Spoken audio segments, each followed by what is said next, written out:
Let's now highlight this investigative report by the cable's open source intelligence analysis, which revealed that certain social media echo chambers affiliated with the indigenous peoples of Biafra have played significant roles in amplifying claims of a Christian genocide in Nigeria. Well, according to the cable, data from X showed that between January 1st and October 1st, 2025, there were approximately 165,000 mentions of the topic, reaching an estimated 2.83 billion people, a figure more than 12 times Nigeria's population.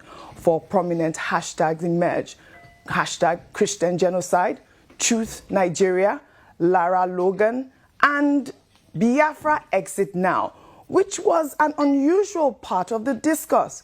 Confidence Makhari, a senior geopolitics analyst at SBM Intelligence, stated that the story about Christian genocide in Nigeria was initiated by IPOB as far back as 2016. The analysis found that X accounts promoting Biafra and Nnamdi Kanu were the most vocal online, particularly those supporting IPOB's separation from Nigeria.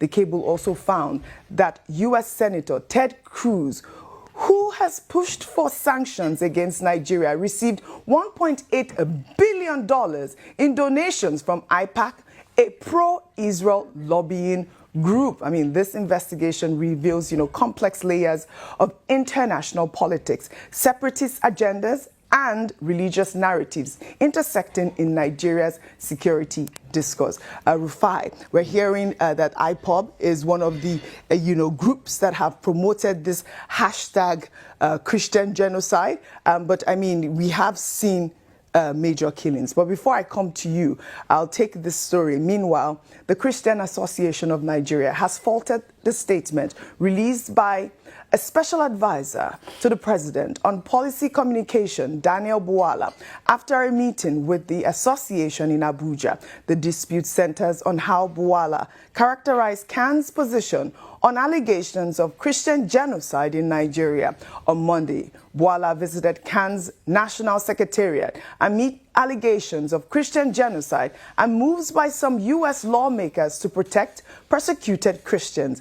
In his statement, Bwala quoted CAN President Daniel Oko as referring to the issue as so-called Christian genocide narrative. However, in a statement on Tuesday, Oko said the association did not describe the killings as so-called Christian genocide, stating that Bwala's release falsely suggested that the association downplayed the killings of Christians. And I'll read CAN's statement in part. The Christian Association of Nigeria wrote, "CAN made it clear that its position on this issue has long been established and remains unchanged. Across many parts of northern Nigeria and the Middle Belt, Christian communities have suffered repeated, organized, and brutal attacks, which have left thousands dead, villages destroyed, and families displaced."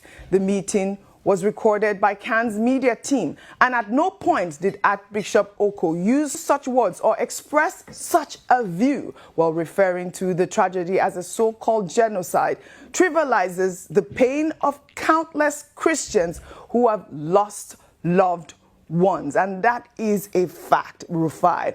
We often raise concerns about government communication strategies. This is yet another example. This is a sensitive topic and should have been, handled with the sensitivity it deserves. The portrayal of religious community positions on sensitive national security issues shouldn't be trivialized. Meanwhile, religious leaders and activists attending a roundtable in Abuja on building synergy among faith-based NGOs for freedom of religion or beliefs have criticized the widespread culture of impunity surrounding mob killings in the name of blasphemy, lamenting that those responsible are seldom persecuted. They argue that Nigeria's destruction of the liberal spirit of its constitution stems from allowing religious doctrines to influence state laws. The CEO of Christian Awareness Initiative of Nigeria, John Hayab, during the meeting also decried killings of Christians. And let's take a listen to him, Rufai, before I come to you. Nigerians are being killed, and Nigerians are crying that this killing must stop. Fortunately for us, Ted Cruz started the conversation in America, but we too are the victims, and we are saying this conversation affects us and do something to stop it. So if you want to stop anything, just stop the killing. That's all. If this killing is not stopped, then this conversation will continue to generate other issues. Stop the killings. Prove that you don't want this killing. Let victims see that you don't want these killings. Parents, relatives of victims realize that those who kill their loved ones, the law is going after them.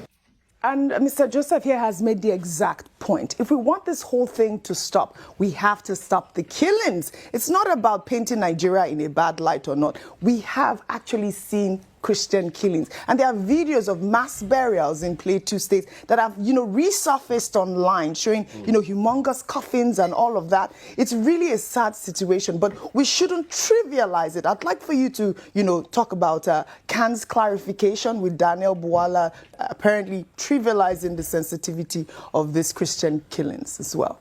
I think the attempt by the cable to rope IPOB into this, I think is highly condemnable. Because when you check the data and the statistics, not only IPOB that has been talking about the killings of a lot of Christians in this country. And I think let's not sway into tribal divisions. It's not fair. It's not fair. What do you mean tribal? IPOB is a group? No, IPOB is a group that is tilted towards a particular group. You saying that it was only IPOB that have been talking about Christian genocide online accounts lead to IPOB is very tribalistic in nature. Not that I support everything IPOB has done. Other groups have talked about it. The likes of Father Kuka has been speaking about the killings of Christians in this country. Even Reno Mokri has been speaking. If you want me, if you have the time, I can read some of Reno Mokri's past tweets as regards the killing of Christians. Yes, he was a huge campaigner of freely Ashari. Yeah, freely Ashari. So I can talk about, the attempt for you to say is now only IPO. Even Father Kuka, most of the people that... No, I don't think, to be fair to the cable, they did not say only IPOB. They listed, if I did send you the investigation. I saw it, but what was said... It wasn't just only IPOB. What was said was that accounts leaked to IPOB. You can go back and read the story. Yeah. This is not the time for tribal baiting. Please. It's not going to move us forward.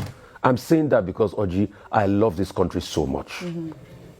And when narratives like this start to jump, we start to go, no. Everybody has talked about Christian genocide. We have all been affected one way or the other. People have been affected. But what we're also saying is, I'm also part of those advocating that, please, I don't want Nigeria to be on that list of countries of concern. Because it's not going to augur well for us. And that's why I'm saying government agencies, go speak to them, while we also find a solution to the killing internally here. But for the fact that we are trying to say it's not happening, no, don't lose me there. It is happening. All this one that you're seeing in Benue, it's not that is it IPOB that recorded this video? No. It is happening. We have a problem on our hands. Christians and Muslims are being killed. Should people even be killed in this large number in the first place? I think that's the question we should ask ourselves. Look at people that have been buried today. So while we go to liaise with them, we should also speak the truth. And like I also said, please, anybody that's not trying to use the propaganda and turn things around. Because see, in fact, let me even read some, statements attributed to Father Kuka in the past. In an interview, he affirmed that there's violence against Nigerian Christians and had the characteristics of genocide according to international law. This is a 2020 interview. So we've all said this in the past. There's even an ECHO report by the UK, Kuka's comment in 2020, followed by ECHO finding of June 2020 report by the UK All-Party Parliamentary Group for International Freedom of Religion titled Nigeria Unfolding Genocide. So please, how we can stop it and stop this blasphemy? I mean, we've been here when we've talked about issues of blasphemy of some sort now. And the way people have been out there. Were we not here when we talked about, I had not joined the rise then. Eunice Olawale's case was longer. But other people that they killed, it's not Deborah's case. Deborah, which is still... it's not Deborah's case. We talked about Deborah's case. And no one. And what, see, Oji, let's even tell ourselves the truth. What happened after Deborah's case is the shocking one. When the people were arrested, didn't the city erupt? Weren't there squabbles? Weren't churches now attacked?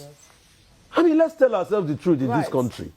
Right. So please, Everybody have been talking about, let's solve the problem. That's all that matters. And as regards the tanker accident, the point I just quickly want to make is, you see, culture will eat strategy for breakfast. If an accident happens in civilized parts of the world, the area is first cordoned off.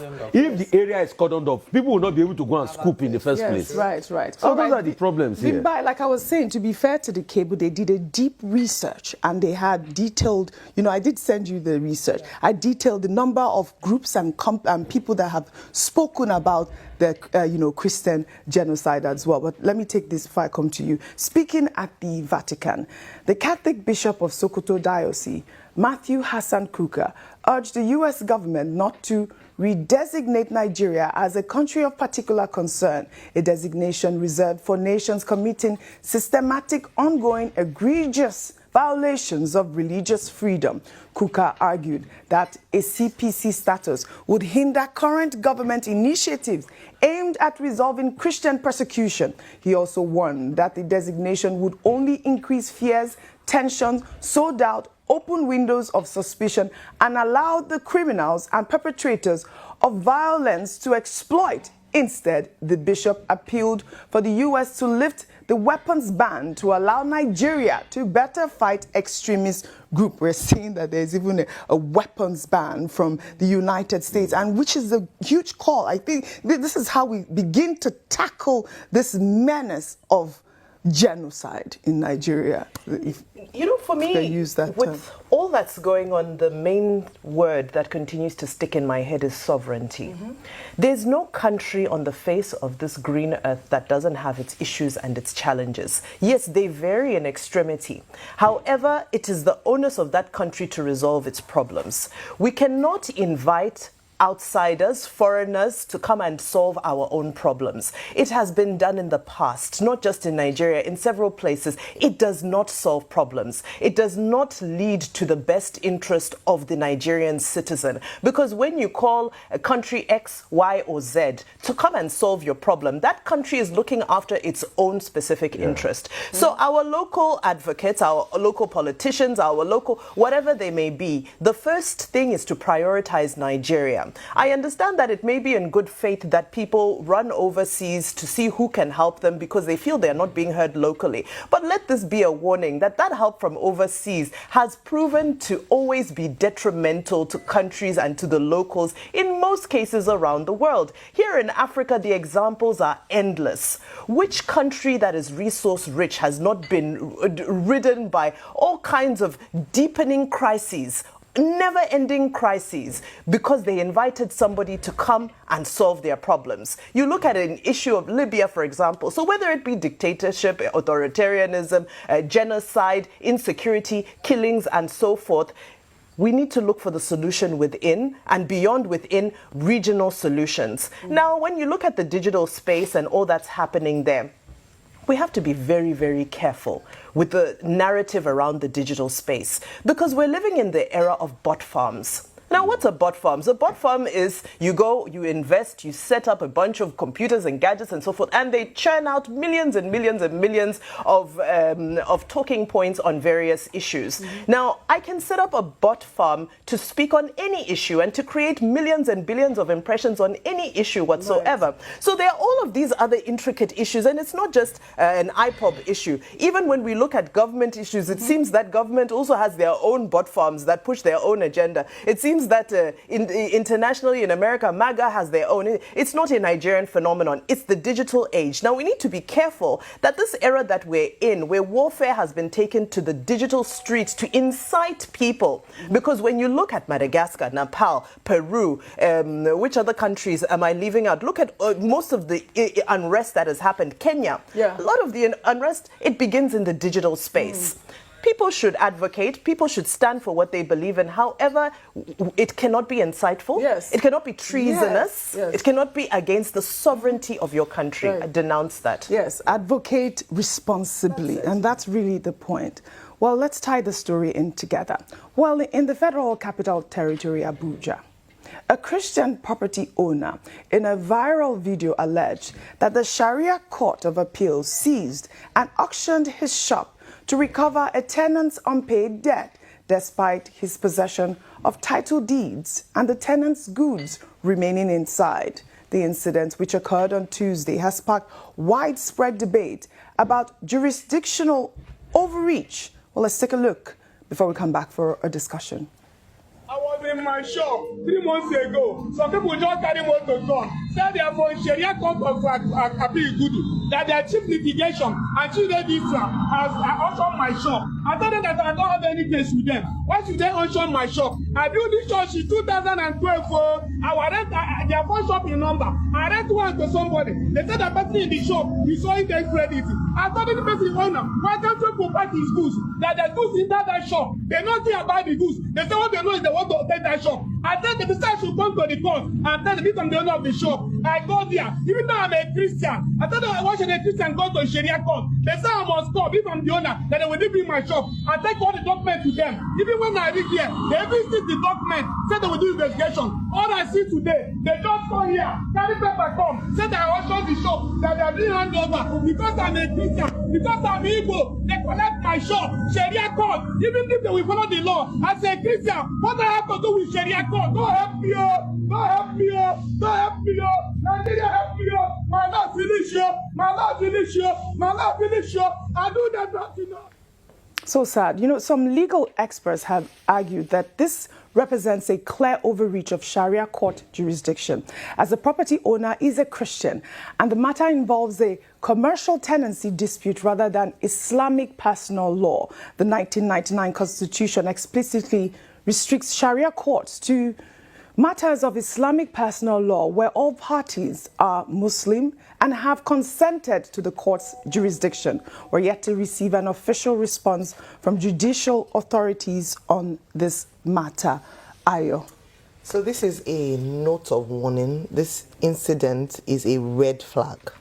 I say this because, Oji, you have already explained the constitutional provision for Sharia Appellate Court in Abuja. I'm sure a number of people did not even know that Sharia Court Appellate Court operates in the FCT, the Federal Capital Territory, that is supposed to be a mixed hub of people from different from different states, different ethnicities, different religious persuasions to live together in the Federal Capital Territory. To now see, as you already mentioned, the overreach of the Sharia court. The first instance is that I believe that it's high time for us as a nation to revisit this Sharia court provision. Because if we're saying that Nigeria is a secular state as stipulated in the Constitution, why do we have a court that is Islamic in its foundation, in the way it dispenses justice? And then when you talk about judicial or jurisdiction overreach, we see that it's a personal matter. So Sharia court, appellate court, is meant to deal with issues around marriage and family, estate and succession, capacity, mutual consent. So matters, civil matters like that. And like you said, emphasis on all parties must be Muslim. When they begin to now interfere in matters that have to do with Christians and Muslims, then we have a problem. But that's what happens in life. Once you give an inch, you will take a mile. And that's why I'm saying that we need to revisit this. As long as the Christians cannot ask for their own special court for Christians alone, we are raising a state of anarchy, and it's a judicial system where the lines are blurred and justice is interpreted based on religious sentiments. In saying this, like now turning up all the other stories around, Nigeria, CPC, whether or not there's Christian genocide, this attack against Christians is this. I want to appeal to this administration. Recall that when the president, for the first time in a very long time, decided to go with a Muslim ticket, these were some of the concerns that were raised. Yes. The optics don't look good. You might not say, oh, there's no relation, but the truth is that people raise concerns around this. And if this is exacerbated under this administration, then it speaks very bad about how they've been able to manage Christian-Muslim relationships under this administration. All right. I mean, we're yet to hear from the judicial authorities on this matter. As soon as we get more information and more details on this matter, we will bring you, our viewers, up to speed. In any ways, they say that Abuja, I'm getting a comment saying Abuja is under the penal code as part of old northern Nigeria region. So, I mean, until we see the documents on why this man's shop was seized, we will, make our final conclusion on the story.